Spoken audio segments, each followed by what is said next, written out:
السلام عليكم ورحمة الله وبركاته. الحمد لله رب العالمين، والصلاة والسلام على رسوله الكريم وعلى آله وصحبه أجمعين، أما بعد. أشهد أن لا إله إلا الله وحده لا شريك له، وأشهد أن محمدا عبده ورسوله.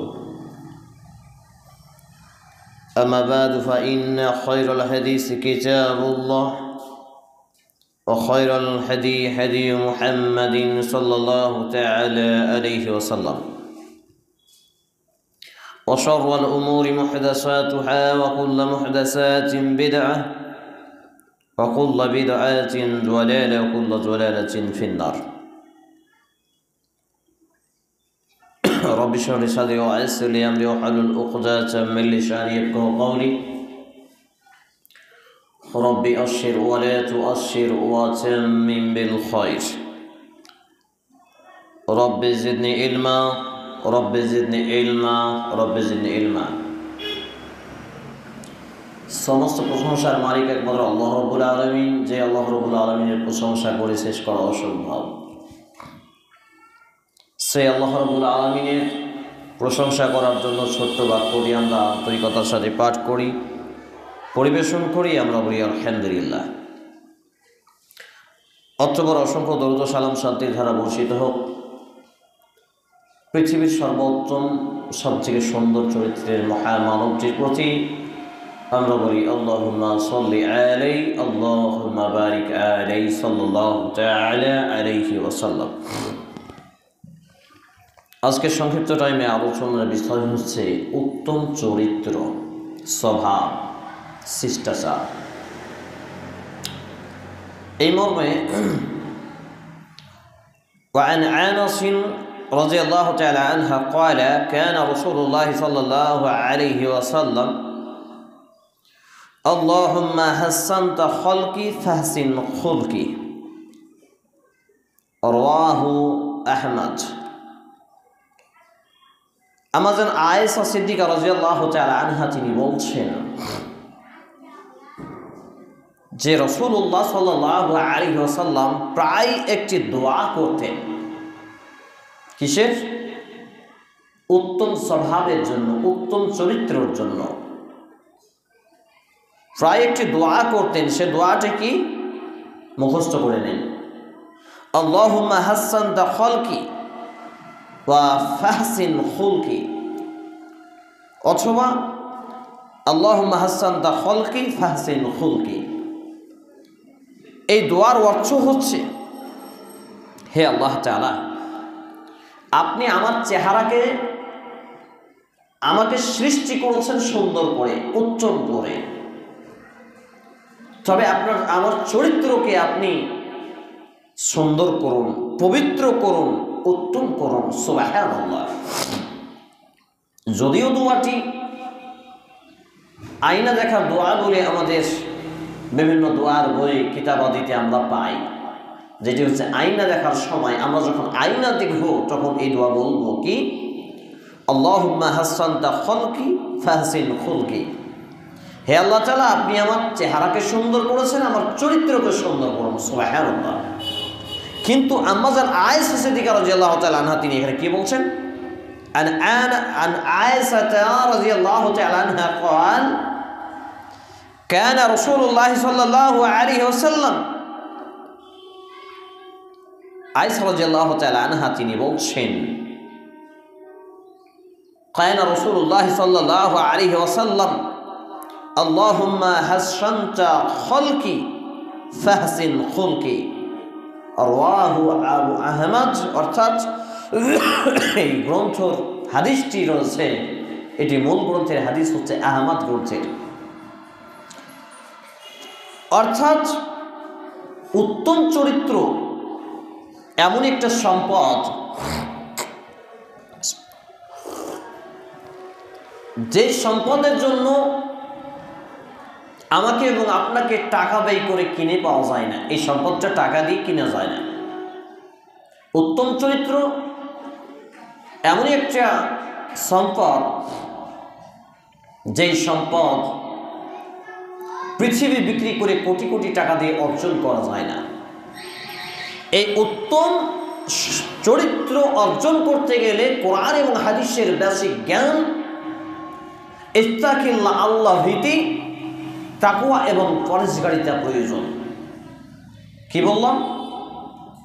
উত্তম চরিত্র এমনই একটা সম্পদ, এর মধ্যে উত্তম চরিত্র এই শব্দের মধ্যে লুকায়িত আছে মানুষের ব্যক্তিগত জীবনের শারীরিক চরিত্রের ব্যাপার, তার চোখের চরিত্রের ব্যাপার, তার কানের চরিত্রের ব্যাপার, তার আভ্যন্তরীণ আন্তরিক চরিত্রের ব্যাপার এবং বাহ্যিক বিষয়ে চরিত্রের ব্যাপার রয়েছে।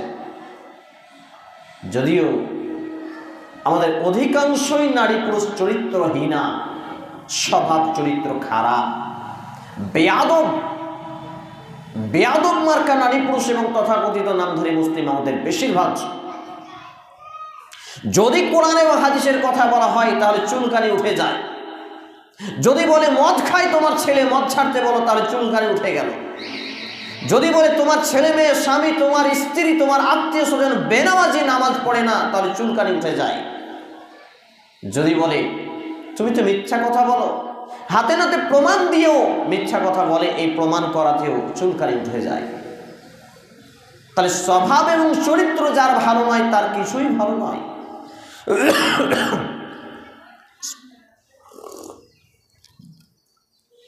এবং স্বভাব এবং চরিত্র ভালো কি করে হবে? স্বভাব চরিত্র ভালো করতে গেলে কোরআন এবং হাদিসের জ্ঞান অর্জন করা লাগে। আন্দাজে একটা ঢিল মেরে কথা বলে দিল। কিছু দুমুখ নীতির লোক আছে, এর সামনে এক কথা, ওর সামনে আরেক কথা। আমাকে আমার কথা যখন বলবে, অন্যজনের কথা যখন আমাকে বলছে, তখন মিষ্টি মুখে মনে হচ্ছে আমারই লোক, আবার যখন আমার কথা তাকে বলছে মনে হচ্ছে তারই লোক। এটা হচ্ছে দুমুখ নীতি। আর এই দুমুখ নীতিওয়ালা লোকগুলো কখনো জান্নাতে যাবে না। লা ইয়াদখুলুনাল জান্নাতে, এরা জান্নাতে যাবে না। স্বভাব চরিত্র এত খারাপ, এর কথা ওকে, ওর কথা ওকে, শুধু ফুসুর ফাসুর, যেখানে একটু চাটতে পাই সেখানে একটু গুম গায়। যদি এইরকম স্বভাব চরিত্রের মানুষের হয় তাহলে বুঝে নিতে হবে যে এরা উত্তম চরিত্রের মধ্যে প্রবেশ করতে পারেনি। তো সর্বদাই যে দোয়াটি উত্তম চরিত্রের জন্য আমাকে এবং আপনাকে করতে হবে সেটা কি? আল্লাহুম্মা হাসানতা খলকি ফাহসিন খুলকি। তাশাহুদে বসে বলতে পারি, নফল সালাতে নামাজে সাজদারত অবস্থায় দোয়া বলতে পারি, অথবা আমরা বাংলা ভাষায় বলতে পারি, আল্লাহ আপনি তো সৃষ্টিকর্তা, স্রষ্টা, আপনি আমাকে উত্তম করে সৃষ্টি করেছেন, সুন্দর করে সৃষ্টি করেছেন, অতএব আপনি আমার চরিত্রকে সুন্দর করুন। সুবহানাল্লাহ, কত সুন্দর শিক্ষা! এই হাদিসটি বর্ণিত হয়েছে মিশকাতুল মাসাবি গ্রন্থের কিতাবুল আদাব শিষ্টাচার অধ্যায় 25 নম্বর পর্ব, হাদিস নাম্বার 5099, মুসনাদে আহমদ গ্রন্থের হাদিস নাম্বার 3823, সহিহ তারগিব ও তাহরিব গ্রন্থের হাদিস নাম্বার 2657, ইরওয়ালুল গলিল গ্রন্থের হাদিস নাম্বার 74, মুসনাদে আবু ইয়ালা গ্রন্থের হাদিস নাম্বার 5181, সোয়াবুল ইমান গ্রন্থের হাদিস নাম্বার 8542 ক্রমিক নম্বরে। হাদিসের মান হচ্ছে সহি। এর দ্বারা আমরা কি শিখতে পারলাম? যে উত্তম চরিত্র,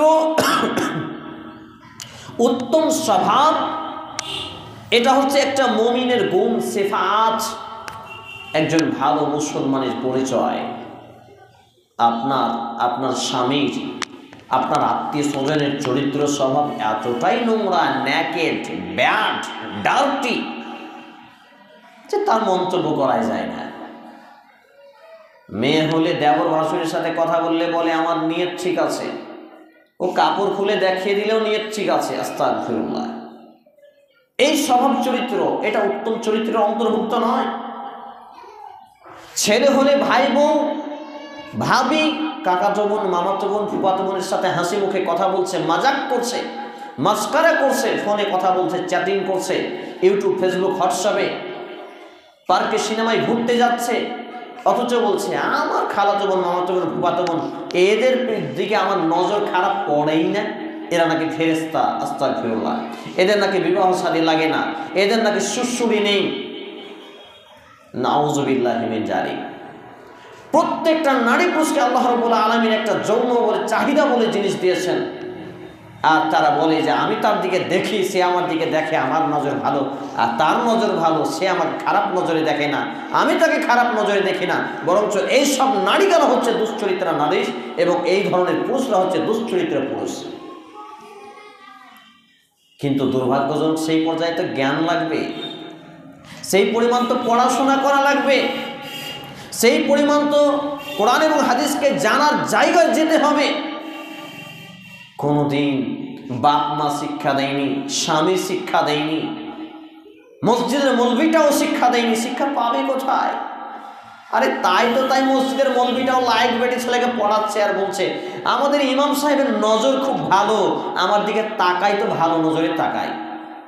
দুশ্চরিত্র নারী পুরুষের গল্প এইগুলো, দুশ্চরিত্রা নারী পুরুষ, যাদেরকে প্রচলিত ভাষায় ন্যাকেড, ডার্টি, নোংরা, অপদার্থ এবং অসভ্য বেয়াদব দুশ্চরিত্রা বলে আখ্যায়িত করা হয়।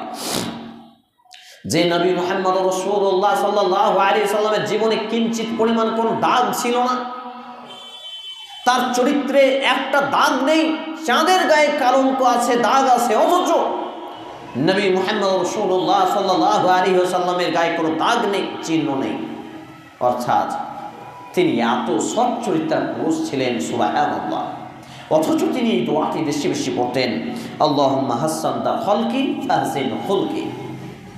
হে আল্লাহ তাআলা, আপনি আমাকে উত্তমভাবে সৃষ্টি করেছেন, ভালো করে সৃষ্টি করেছেন, আমার চরিত্রটাকে ভালো করে দিন। তাহলে আমার চরিত্রকে ভালো করার জন্য আমি আপনি কবে দোয়া করব, কখন দোয়া করেছি, কখনো কি চরিত্র নিয়ে ভেবেছি?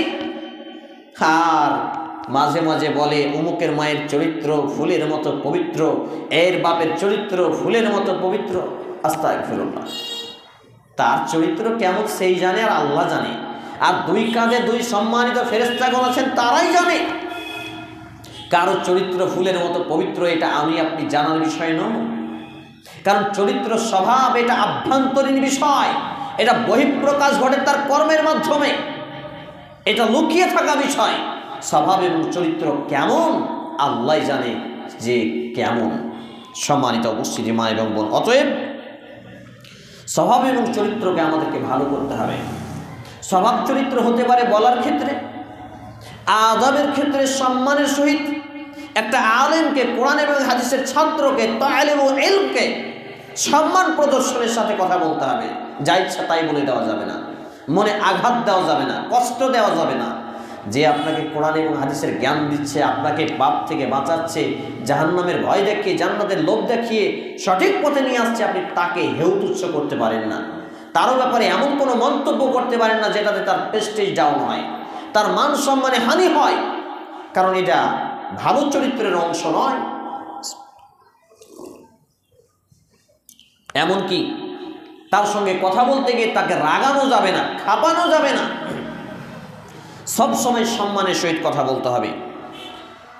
দ্বিতীয় পয়েন্ট, আব্দুল্লাহ রাদিয়াল্লাহু তাআলা আনহু তিনি বলছেন, قال رسول الله صلى الله عليه وسلم, রাসূল সাল্লাল্লাহু আলাইহি ওয়াসাল্লাম তিনি বলেন যে উত্তম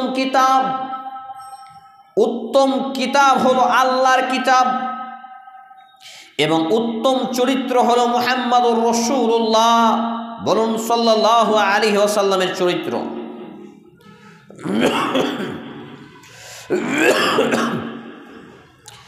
উত্তম চরিত্র যদি আল্লাহর কিতাব হয়, উত্তম কিতাব যদি আল্লাহর কিতাব হয়,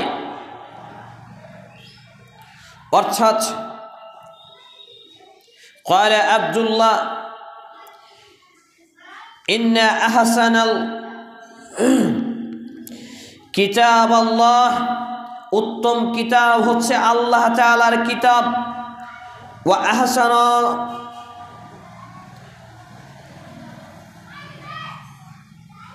আহসানাল উত্তম আদর্শ, উত্তম চরিত্র হচ্ছে মুহাম্মদুর রাসূলুল্লাহ সাল্লাল্লাহু আলাইহি ওয়াসাল্লামের চরিত্র।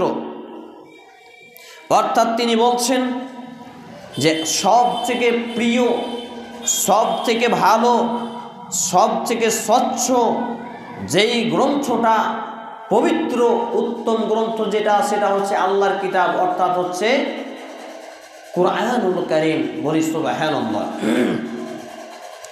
এবং মানুষের মধ্যে সব থেকে যার ভালো চরিত্র, সব থেকে যিনি ভালো মানুষ, তিনি হলেন মুহাম্মদুর রাসূলুল্লাহ বলি সাল্লাল্লাহু আলাইহি ওয়াসাল্লাম। হাদিসটি বর্ণিত যে সহিহ আল বুখারী গ্রন্থের ইসলামিক ফাউন্ডেশনের 65 নম্বর অধ্যায় কিতাবুল আদাব, আচার ব্যবহার অধ্যায়ের হাদিস নাম্বার 5668 ক্রমিক নম্বরে। এছাড়াও আয়েশা রাদিয়াল্লাহু তাআলা আনহা তিনি বলছেন যে আমি রাসূল সাল্লাল্লাহু আলাইহি ওয়াসাল্লামকে বলতে শুনেছি, তিনি বলেন, নিশ্চয় মুমিন তার ভালো চরিত্রের মাধ্যমে দিনে সিয়াম অর্থাৎ রোজা রাখার এবং রাতের সালাত অর্থাৎ তাহাজ্জুদ আদায় করার সমান মর্যাদা ও নেকি সওয়াব অর্জন করবে। বলি সুবহানাল্লাহ। কত চমৎকার কথা! একজন মুসলমান যদি তার চরিত্রকে ভালো করতে পারে, হতে পারে দৃষ্টির চরিত্র, কানের চরিত্র, শোনার চরিত্র, অন্তরের চরিত্র, হতে পারে তার ব্যক্তিগত চরিত্র, স্বাভাবিক শারীরিক চরিত্র, চারিদিক মিলিয়ে সে যদি তার চরিত্রকে পবিত্র করতে পারে, কলুষিত মুক্ত করতে পারে, স্বচ্ছ করতে পারে, সুন্দর করতে পারে, তাহলে আয়েশা রাদিয়াল্লাহু তাআলা আনহা তিনি বলছেন যে রাসূল সাল্লাল্লাহু আলাইহি ওয়াসাল্লামকে আমি বলতে শুনেছি এই কথা, যে যেই ব্যক্তি তার চরিত্রকে সুন্দর করবে বা চরিত্রকে সুন্দর করলো, সে দিনে সিয়াম রোজা রেখে যে নেকি পায়, রাতে তাহাজ্জুদ নামাজ আদায় করে যে নেকি পায়, শুধু চরিত্র ভালো করলে সে সেই পরিমাণ নেকি পাবে। বলে সুবহানাল্লাহ। হাদিস বর্ণিত সুনানে আবু দাউদ গ্রন্থের 36 নম্বর অধ্যায় কিতাবুল আদাব শিষ্টাচার অধ্যায়ের হাদিস নাম্বার 4798 ক্রমিক নম্বরে।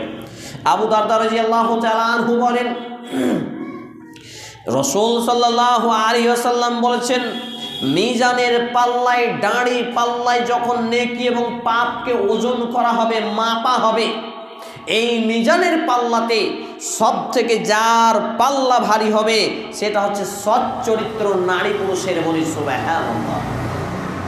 কল্পনা করুন, পবিত্র চরিত্র, উত্তম চরিত্র, সুন্দর চরিত্র কত গুরুত্বপূর্ণ এবং ভাইটাল বিষয়। সুন্দর চরিত্র আমার এবং আপনার কি করে হতে পারে? এখনই যদি আপনার বাড়ি আমি 10 দিন আসা যাওয়া করি, আপনি আমার সামনে মাথার কাপড় এমনিতেই ফেলে দিন, আপনি কি সুন্দর চরিত্রের নারী? না, এটা সুন্দর চরিত্রের নারীর পরিচয় নয়। আমাকে আপনার বাড়িতে 10 দিন আসা যাওয়ার সুযোগ দিলেন, আমি এখন সালাম দিনে হরবর হরবর করে ঢুকে যাচ্ছি, এটা কি আমার ভালো চরিত্রের ফল না? এটা ভালো চরিত্রের লক্ষণ নয়, উত্তম চরিত্রের লক্ষণ নয়। উত্তম চরিত্র হলো সবসময় সার্বিক বিষয়, শরীয়ত ভিত্তিক যে সব বিষয়গুলো সেইগুলোকে প্রাধান্য দেবে, মান্যতা করবে, এবং শরীয়তের নীতিমালা যেগুলোতে লঙ্ঘন হয় সেইগুলোকে ছুঁড়ে ফেলবে, ছুঁড়ে মারবে। এইভাবে তার চরিত্র সুন্দর হবে। আমাদের স্বভাবের চরিত্র, আমাদের এলাকার মানুষের চরিত্র কেমন? তার গ্রামে যদি লুচ্চা থাকে, ডাকাত থাকে, চোর থাকে, ছ্যাচ্চর থাকে, বাটপার থাকে, সুদখোর থাকে, ঘুষখোর থাকে, 7-8টা বেটি ছেলের সাথে অবৈধ সম্পর্ক আছে, এইরকম নোংরা মন মানসিকতা কর্মের লোকও যদি থাকে, সেই লোকটা খারাপ নয়। হাবিবুল্লাহর মতো একটা ছেলে যদি থাকে, যদি বলে বিড়ি হারাম, যদি বলে বেটি ছেলে বেপর্দায় চলতে পাবে না, যদি বলে বেটি ছেলে দোকানে বসতে পাবে না, যদি বলে বেনামাজে জানাজায় যাব না, তাহলে এমন স্বভাব, এমন চরিত্র এদের দোকানে দোকানে, জায়গায় জায়গায়, পাড়ায় পাড়ায়, মহল্লায় মহল্লায় শুধু এরা ফুসুর ফাসুর করে বেড়ায়। আরে তাই তো তাই, জালসার স্টেজে উঠেও এই কথা বলে, জালসার স্টেজে উঠেও বলে, নাম বলে না, কিন্তু বাকি অপবাদ লাগাতেই থাকে। কালকে এক বেয়াদবের বাচ্চা, বেয়াদব মাইক হাতে পেয়ে মনে হচ্ছে বাপের বেটা হয়ে গেছে, আগে বাপের বেটা ছিল না। কি বলছে? বাপের সাথে মেল নেই, ভাইয়ের সাথে মেল নেই, পাড়া প্রতিবেশী ভালোবাসে না, বড় বড় ডাইলেক্ট দিয়ে বেড়ায়, ও আবার কেমন ভালো মানুষ, আমাকে টার্গেট করে বলছে। তা আমার বাপের সাথে মেল নেই, ভাইয়ের সাথে মেল নেই, কার সাথে মেল নেই আমি জানি নাকি ও বেয়াদবের বাচ্চা বেয়াদব জানে? কি করে যে মানুষ এইগুলো কথা বানায় আর কি করে যে পায় আল্লাহ জানে। আল্লাহুস সামাদ, আল্লাহুল মুস্তাআন। আল্লাহ তাআলা এদের হেফাজত করুন। সবথেকে বড় আফসোসের বিষয়,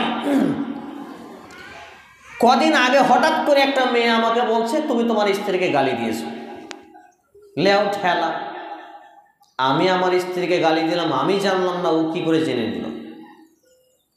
এই দুশ্চরিত্রা নারীর পরিচয় এইগুলো, অসভ্য বেয়াদব বেহায়া নারীর পরিচয় এইগুলো। কারো ব্যাপারে মন্তব্য করতে গেলে সে যদি ক্ষমা না করে, হাত ধরে পা ধরে যদি ক্ষমা না নেই, কিয়ামতের মাঠে ও জান্নাতে ও 14 গোষ্ঠী সহ ও সহ যত প্রচেষ্টা করুক ও জান্নাতে যেতে পারবে না।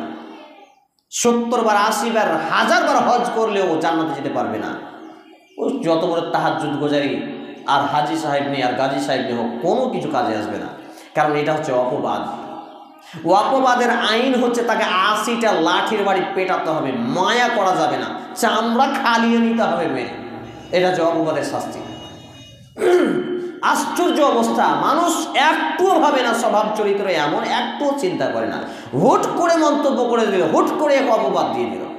কি অবস্থা! কথা নেই, বার্তা নেই, বোঝা নেই, সুঝা নেই, জানা নয়, শোনা নয়। তাহলে স্বভাব এবং চরিত্র যার ভালো হবে, এই সব নারী পুরুষের এই স্বভাব চরিত্রের আমলটা, এই স্বভাব চরিত্রের আমলটা মিজানের পাল্লায় সব থেকে ভারী হবে।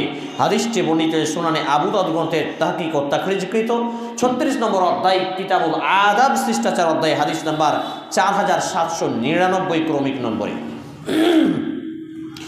আবু উমামা বাহিনী রাদিয়াল্লাহু তাআলা আনহু বলেন, রাসূল সাল্লাল্লাহু আলাইহি ওয়াসাল্লাম বলেছেন, যেই ব্যক্তি হকের উপরে সত্যের উপরে ন্যায় হওয়ার পরেও ঝগড়া পরিহার করে, ত্যাগ করে। কি হঠাৎ করে বলেছে এই তুমি এইরকম, একজন বলেছে, তখন আমি বলছি যে না আমি এরকম না, তো আমি সত্য, অথচ সে আমাকে অপবাদ দিচ্ছে, আমার নামে মিথ্যা বলছে, তখন আমি কি বললাম, ঠিক আছে বিচারের মাঠে দেখে নেব। আমি ওখান থেকে সরে গেলাম, বা ব্যাপারটা নিয়ে আর বানচান করলাম না, ঝগড়া করলাম না, পুরাপুরি করলাম না, ডিসকাস্টিং করলাম না, ওইটাকে এড়িয়ে গেলাম।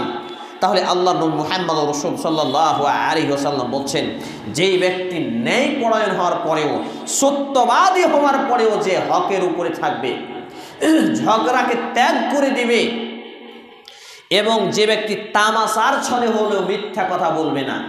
তামাশার ছলে মানে এই যে তুমি বলে এরকম তোমার স্ত্রীকে এরকম করো, এই যে তুমি বলে তোমার মাকে খেতে দাও না, পরে বলবে হ্যাঁ এটা মজাক করেছি, এই যে হাসির ছলে মিথ্যা বলা। যদি কেউ এই কাজ না করে, মজার ছলে মিথ্যাও না বলে, আর ন্যায়সঙ্গত হওয়ার পরেও, সত্যবাদী হওয়ার পরে ঝগড়া না করে, বিবাদে লিপ্ত না হয়, নবী মুহাম্মদ রাসূলুল্লাহ সাল্লাল্লাহু আলাইহি ওয়াসাল্লাম বলছেন, আমি তার জন্য জান্নাতের বেষ্টনীর মধ্যে একটি ঘরের জিম্মেদারি নিয়ে নিলাম। বলি সুবহানাল্লাহ। দুইটি কাজ, আপনি সঠিক, কেউ ঝগড়া করতে আসছে অথচ ঝগড়া করবেন না, 1 নাম্বার 2, কাউকে মিথ্যার ছলেও হাসি মজাক করেও মিথ্যা কথা বলবেন না, নাম্বার 2। দুইটি কাজ করলে আল্লাহর রাসূল সাল্লাল্লাহু আলাইহি ওয়াসাল্লাম আপনাকে জান্নাতের জিম্মেদারি নিলেন। সুবহানাল্লাহ, কত মর্যাদা! আর যে ব্যক্তি তামাশার ছলে মিথ্যা বলে না, আমি তার জন্য জান্নাতের মাঝখানে একটি ঘরের জিম্মাদারি নিয়ে নিলাম। বলি সুবহানাল্লাহ। আর যে ব্যক্তি তার চরিত্রকে সৌন্দর্যমণ্ডিত করেছে, আমি তার জন্য জান্নাতের সর্বোচ্চ স্থানে অবস্থিত একটি ঘরের জিম্মাদারি নিলাম। বলি সুবহানাল্লাহ। সুবহানাল্লাহি ওয়া বিহামদিহি সুবহানাল্লাহিল আযীম। হাদিসটি বর্ণিত সুনানে আবু দাউদ গ্রন্থের কিতাবুল আদাব 36 নম্বর অধ্যায় শিষ্টাচার অধ্যায় হাদিস নাম্বার 4800 অর্থাৎ 48 ক্রমিক নম্বরে। সব থেকে মর্যাদা সম্পন্ন, তাহলে কি হলো, জান্নাতের মাঝখানে সব থেকে উঁচু জায়গায়, মর্যাদা সম্পন্ন জায়গায় জান্নাতের জিম্মেদারি কে নেবেন? মুহাম্মদ রাসূল সাল্লাল্লাহু আলাইহি ওয়াসাল্লাম। চরিত্রকে ভালো করতে হবে, চরিত্র ভালো করা মানে বেটি ছেলে এই পাড়া ওই পাড়া যেতে পাবে না, বন্ধন লোন গোষ্ঠী লোন যেতে পাবে না, কিস্তির টাকা দিতে বেটা ছেলেকে বসিয়ে ঘিরে বসে থাকতে পারবে না, বেড়ি দিতে যেতে পারবে না, এই পাড়া ওই পাড়া মুনিহারি চুরিওয়ালার কাছে যেতে পারবে না। চারিদিক মিলিয়ে একজন নারী যদি সে নিজের চরিত্রকে সুন্দর করে তাহলে আল্লাহ নবী মুহাম্মদ রাসূলুল্লাহ সাল্লাল্লাহু আলাইহি ওয়াসাল্লাম তার জন্য জান্নাতের উঁচু স্থানে একটা ঘরের জিম্মেদারি নিলেন। বলি সুবহানাল্লাহ। এর পরের পয়েন্ট, হারিস ইবনে ওয়াহাব রাদিয়াল্লাহু তাআলা আনহু তিনি বলছেন রাসূলুল্লাহ সাল্লাল্লাহু আলাইহি ওয়াসাল্লাম বলেছেন, জাওয়াজ ও জাজারি জান্নাতে প্রবেশ করতে পারবে না। তিনি বললেন জাওয়াজ এর অর্থ কি? জাওয়াজ শব্দের অর্থ হচ্ছে অসভ্য, অসভ্য, বেয়াদব, কথা বলতে জানে না, দোকানে টিভি রেখেছে খামোখা, ওকে যদি টিভির কথা বলা হয় তো হুট করে বলবে তোমার হাতে মোবাইল আছে। এটা ন্যাংটার বাচ্চা, যা ইচ্ছা তাই বলে, কখন কি বলে বোঝে না। মোবাইল আর টিভিকে এখনো, মোবাইলকে যদি সে ন্যাংটা নারী চালাই, নোংরা দেখে, সেটা তার ব্যক্তিগত ব্যাপার, কিন্তু টিভি এমনই একটা জিনিস যে ভালো জিনিস পাওয়াই মুশকিল এখন, খুবই কম, হাজারে একটা। গরুর মতো গ্যাংরায়, কথা বলতে জানি না, লুতুপ নেই, ভাষা নেই, আবুল মার্কা, ছাগল মার্কা, এই ধরনের লোক হচ্ছে অসভ্য। অসভ্য, আলিমের মর্যাদা বোঝে না, ছাত্রের মর্যাদা বোঝে না, বড়র সম্মান বোঝে না, ছোটের স্নেহ বোঝে না, এগুলো অসভ্য, বেয়াদব। এই অসভ্য বেয়াদব জাওয়াজ এই ব্যক্তি জান্নাতে যাবে না। হাদিস বর্ণিত হয়েছে সুনানে আবু দাউদ গ্রন্থের, অর্থাৎ সুনানে আবু দাউদ গ্রন্থের শিষ্টাচার অধ্যায় 36 নম্বর অধ্যায়, কিতাবুল আদাব, হাদিস নম্বর 4801 ক্রমিক নম্বরে আব্দুল্লাহ ইবনে আব্বাস রাদিয়াল্লাহু তাআলা আনহু তিনি বলছেন, রাসূল সাল্লাল্লাহু আলাইহি ওয়াসাল্লাম বলেছেন, সৎভাবে চলা, উত্তম চরিত্র এবং মধ্যম পন্থা অবলম্বন করা নবীদের 25 ভাগের 1 ভাগ। বলি আল্লাহুস সামাদ। নবুয়াতের 25 ভাগের 1 ভাগ। সৎভাবে চলেন, কথায় কথায় মিথ্যা, ছলনা, বাটপাড়ি, জোচ্চুরি, ঠকবাজি। আর উত্তম চরিত্র তো বলাই বাহুল্য, উত্তম চরিত্র খুঁজে পাওয়া যাবে না। দিনের বেলা লালটন হারিকেল জ্বালিয়ে খুঁজে পাওয়া যায় না উত্তম চরিত্র। আর মধ্যম পন্থা তো বোঝাই যায় না। মধ্যম পন্থা শুধু বলে কোরআন হাদিসের ব্যাপারে, আর দুনিয়ার ব্যাপারে মধ্যম পন্থা নয়। হাই র্যাঙ্কে উপার্জন করতে হবে, হাই আর এডুকেটেড হয়ে হাই ডিগ্রি অর্জন করতে হবে, এই দিকে মধ্যম পন্থা নেই। মধ্যম পন্থা শুধু কোরআন হাদিসে দেখায়, দুনিয়ার ক্ষেত্রে মধ্যম পন্থা দেখায় না। এইসব লোকগুলো কিন্তু আসলেই উত্তম চরিত্রের অন্তর্ভুক্ত নয়। দ্বিতীয়ত, যদি তারা 3টি কাজ করে, নাম্বার 1 কি করে? সত্যবাদী হয়, সব ক্ষেত্রে সত্য, জান যাক, সুলি হোক, ফাঁসি হোক, সত্য কথা বলতে হবে। নাম্বার 2, আমার সাথে বন্ধুত্ব থাকুক বা কাটুক, সত্য বলবো, যা দেখেছি, যা প্রমাণ আছে তা বলবো, সত্য বলবো। নাম্বার 3, চরিত্রকে ভালো করব। নাম্বার 4, মধ্যম পন্থা অবলম্বন করব, খরচ করার ক্ষেত্রে, দান করার ক্ষেত্রে, দুনিয়ার ক্ষেত্রে, দিনের ক্ষেত্রে, সব ক্ষেত্রে। তাহলে এটা হবে নবুয়াতের 25 ভাগের 1 ভাগ, মানে নবী এবং রাসূলদের যে গৌণ মর্যাদা, সেই 25 ভাগের 1 ভাগ। বলি সুবহানাল্লাহ। সুনানে আবু দাউদ গ্রন্থে ইসলামিক ফাউন্ডেশনের কিতাবুল আদাব 36 নম্বর অধ্যায়ের শিষ্টাচার অধ্যায়ের হাদিস নাম্বার 4701 ক্রমিক নম্বরে হাদিস বর্ণিত হয়েছে। লাস্ট একটি হাদিস বর্ণনা করে হাদিস শেষ করে দেব। আবু হুরায়রা রাদিয়াল্লাহু তাআলা আনহু তিনি বলছেন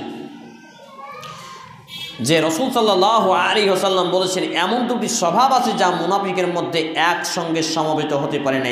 1, উত্তম চরিত্র এবং দ্বীনের সুষ্ঠু জ্ঞান। আল্লাহুস সামাদ। অর্থাৎ যে ব্যক্তি মুনাফিক, তার মধ্যে এই 2টা একসাথে থাকে না, উত্তম চরিত্র আর দ্বীনের সুষ্ঠু জ্ঞান। দেখেন, যার চরিত্র ভালো তার জ্ঞান নেই, ধর্মের জ্ঞান নেই, আর যার ধর্মের জ্ঞান আছে তার ধর্মের চরিত্র ভালো না, মানে সে ব্যক্তি মুনাফিক। কিন্তু যে ব্যক্তি ঈমানদার, তার চরিত্রও ভালো, তার জ্ঞানও ভালো। সুবহানাল্লাহ। কজনের আছে এই জ্ঞান, কজনের আছে এই সিফাত, এই বৈশিষ্ট্য? সুনানে তিরমিজি গ্রন্থের তাহকিক ও তাখরিজকৃত অধ্যায় নম্বর 39 কিতাবুল ইলম, জ্ঞান অধ্যায়ের হাদিস নাম্বার 2684 সহিহ মিসকাত তাহকিক সানি, হাদিস নাম্বার 219 সিলসিলা সহিহ হাদিস নাম্বার 278 ক্রমিক নম্বরে। সম্মানিত উপস্থিতি, মায়ের এবং বোন, আলোচনা একেবারেই শেষ। এখান থেকে যেটা বলতে চাচ্ছি, দেখুন চরিত্রকে সুন্দর করুন। চরিত্র সুন্দর তো সব সুন্দর, চরিত্র সুন্দর তো নামাজও সুন্দর, চরিত্র সুন্দর তো কথাও সুন্দর, চরিত্র সুন্দর তো সবই সুন্দর। এবার বলবেন, ওই যে গ্রাম বাংলার ওই প্রবাদটা, নিজে যেই ভালো বলে সেই ভালো নয়, লোকে যারে ভালো বলে সেই ভালো হয়। এখন লোক কাকে ভালো বলছে? হাবিবুল্লাহকে ভালো বলে কজন? রাস্তায় পড়ে থাকা মাতাল, এর বেটি ওর বেটির সঙ্গে অবৈধ সম্পর্ক, জেনাকারী, ব্যভিচারী, ওই লোকটা ভালো সমাজে। দেখেন, সর্দার মডলও বলছে ভালো, গ্রামের লোকও বলছে ভালো, আরও কেউ বলছে ভালো। যেই ছেলেটা কোরআন আর হাদিস দিয়ে কথা বলে সেই নাকি ভালো নয়। তাহলে এটা হচ্ছে কিয়ামতের আলামত, কিয়ামতের আলামত। আল্লাহ নবী মুহাম্মদ রাসূল সাল্লাল্লাহু আলাইহি ওয়াসাল্লাম বলছেন, কিয়ামতের পূর্বে পৃথিবী ধ্বংসের একেবারে দ্বার প্রান্তে সন্নিকটে মানুষ বলবে আমানতদারকে খেয়ানতদার। যে আমানত পালন করবে পুরো তো বাটপাট, ঠকে খায়। সত্যবাদীকে বলবে মিথ্যাবাদী, আর মিথ্যাবাদীকে বলবে সত্যবাদী। শুধু কি যায়? ভালো মানুষকে বলবে খারাপ মানুষ, আর খারাপ মানুষকে বলবে ভালো মানুষ। ইমানদারকে বলবে বেঈমান, আর বেঈমানকে বলবে ইমানদার। দেখেন, মসজিদের কমিটি সুদখোর, ঘুষখোর, বাটপার, জোচ্চোর, বেনামাজি, ঠকবাজ খুব ভালো, খুব ভালো। একটা সৎ ছেলে মসজিদে নামাজ পড়তে যায়, হক কথা বলে, ও খুব খারাপ, খুব খারাপ। কিয়ামতের আলামত এইগুলো। অতএব স্বভাব চরিত্র ভালো করুন। আল্লাহ রাব্বুল আলামিন আগে আমাকে স্বভাব চরিত্র ভালো করার তৌফিক দান করুন। আমরা আল্লাহুম্মা আমিন। কেন? আমার যদি স্বভাব চরিত্র ভালো হয়, আল্লাহ তাআলা বক্তাকে বলবে, বক্তা তোকে পিটিয়ে তক্তা বানাবে আমার ফেরেশতারা। আমার স্বভাব চরিত্র যদি ভালো না হয়, অতএব আমি আল্লাহর কাছে আগে নিজের জন্য প্রার্থনা কামনা করছি, আল্লাহ তাআলা আমার যদি স্বভাব চরিত্র খারাপ থাকে, খারাপই থাকে, সেইগুলোকে ভালো করে ভালো হওয়ার তৌফিক দান করুন, হেদায়েত দান করুন। আমি বলি আল্লাহুম্মা আমিন। উপস্থিত মায়ের ও বোনদেরকে বলবো, স্বভাব চরিত্র ভালো করুন, আল্লাহ তাআলা সাহায্য করুন, সহায়ক হন। আমরা বলি আল্লাহুম্মা আমিন। আল্লাহ তাআলা আমরা যারা এখানে উপস্থিত হয়েছি, আমাদেরকে এই বিষয়গুলোর প্রতি আমল করার তৌফিক দান করুন। হক কথা তিতা, সত্য কথা তিতা, এটা হবেই, হয়, স্বাভাবিক ব্যাপার। অতএব আমাদেরকে সত্য বলা, সত্য মানা, সত্য প্রচার করার তৌফিক দান করুন। আমরা বলি আল্লাহুম্মা আমিন। হে আল্লাহ তাআলা, আমরা যারা অসুস্থ আমাদেরকে পূর্ণাঙ্গ শিফায়ে কামেলা আজেলা দিন। আমরা যারা অভাবী আমাদেরকে অভাবমুক্ত জীবন দিন। আমরা যারা অসুস্থ তাদেরকে সুস্থতা দিন। আল্লাহ তাআলা আমাদের যারা মুসলমান হয়ে মৃত্যুবরণ করেছে তাদের জীবনের ভুল ত্রুটি ক্ষমা করুন, তাদের কবরের শান্তির বিছানা বিছিয়ে দিন, তাদেরকে জান্নাতুল ফিরদাউস দান করুন। বিশেষ করে আমার মা ও নানা নানি, আমরা বলি আল্লাহুম্মা আমিন। হে আল্লাহ তাআলা, উপস্থিত মা এবং বন্ধুকে এই দাওয়া ইসলাহি কার্যক্রমে অংশ নেওয়ার তৌফিক দান করুন। আমরা বলি আল্লাহুম্মা আমিন করে দেন। এই দাবি, এ দোয়া, এ দরখাস্ত মহান আল্লাহ সুবহানাহু ওয়া তাআলার সামনে রেখে মহান আল্লাহ সুবহানাহু ওয়া তাআলার সামনে রেখে আমরা আমাদের আলোচনা এখানে জানছি। আল্লাহুম্মা সাল্লি আলা মুহাম্মাদ ওয়া আলা আলি মুহাম্মাদ কামা সাল্লাইতা আলা ইব্রাহিম ওয়া আলা আলি ইব্রাহিম ইন্নাকা হামিদুম মাজিদ। আল্লাহুম্মা বারিক আলা মুহাম্মাদ ওয়া আলা আলি মুহাম্মাদ কামা বারাকতা আলা ইব্রাহিম ওয়া আলা আলি ইব্রাহিম ইন্নাকা হামিদুম মাজিদ। সুবহানা রাব্বিকা রাব্বিল ইজ্জাতি আম্মা ইয়াসিফুন ওয়া সালামুন আলাল মুরসালিন ওয়া আখিরু দাওয়ানা আলহামদুলিল্লাহি রাব্বিল আলামিন। সবশেষে দোয়াটা আমরা পড়ব, সুবহানাকাল্লাহুম্মা ওয়া বিহামদিক আশহাদু আল্লা ইলাহা ইল্লা আনতা আস্তাগফিরুকা ওয়া আতুবু ইলাইক। আসসালামু আলাইকুম ওয়া রাহমাতুল্লাহি ওয়া বারাকাতুহু। ক্যামেরা বন্ধ করেন, ফাটাফাট নাম মিস্ত্রি পালিয়ে যান।